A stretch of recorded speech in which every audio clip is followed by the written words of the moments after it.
La foi de Jésus, une vérité biblique méconnue.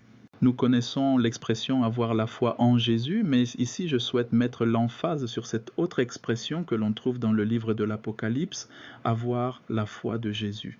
Apocalypse ne parle pas seulement de croire en Jésus, il parle de posséder la foi de Jésus. C'est ici la persévérance des saints qui gardent les commandements de Dieu et la foi de Jésus. Apocalypse 14, 12.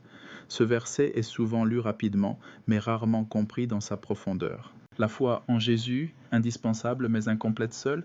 La foi en Jésus consiste à croire qu'il est notre Sauveur, qu'il pardonne nos péchés, qu'il nous justifie par sa justice parfaite.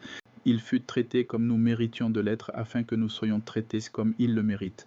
Cette foi repose sur une promesse, non sur un sentiment. Même lorsque le cœur ne ressent rien, la foi s'accroche à la parole.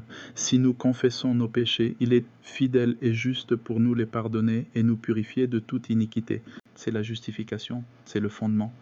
Mais ce n'est pas tout. La foi de Jésus, la foi qui demeure quand tout s'effondre. La Bible parle aussi d'une autre foi, la foi que Jésus lui-même a exercée. Une foi éprouvée, une foi sans sentiment, une foi qui obéit même dans les ténèbres.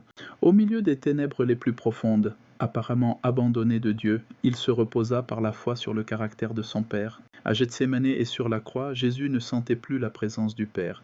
Il ne voyait aucune issue. Il craignait même que la séparation soit éternelle. Et pourtant, par la foi, il se reposa en celui à qui il avait toujours été une joie d'obéir. Par la foi, il fut vainqueur. Voilà la foi de Jésus. Foi et obéissance, une unité inséparable. La foi de Jésus n'est jamais passive. Elle est active, persévérante, obéissante. C'est pourquoi Apocalypse 14, 12 unit trois réalités indissociables. La persévérance des saints, l'obéissance au commandement de Dieu, la foi de Jésus. La justice intérieure se manifeste par une justice extérieure. La justice par laquelle nous sommes justifiés est imputée.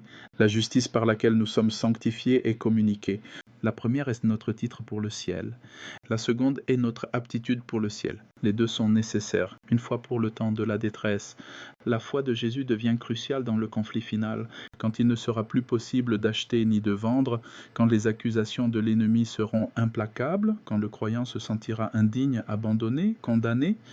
Ils ne feront pas confiance à leurs sentiments, mais aux promesses de Dieu.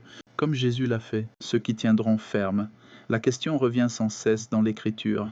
Le grand jour de sa colère est venu, qui pourra subsister? La réponse est toujours la même, ceux qui marchent dans la justice, ceux qui ont le cœur pur, ceux qui ne mentent pas, ceux qui ne fléchissent pas, ceux qui se confient en l'Éternel. Celui qui fait ces choses ne sera jamais ébranlé. Conclusion. La Bible ne nous appelle pas seulement à croire en Jésus, mais à vivre de la foi de Jésus. Une foi qui fait confiance quand tout semble perdu, une foi qui obéit sans compromis. Une foi qui persévère sans soutien visible. Une foi qui reflète le caractère du Christ. C'est cette foi-là qui prépare un peuple à tenir debout jusqu'à la fin. Serge le prédicateur t'encourage.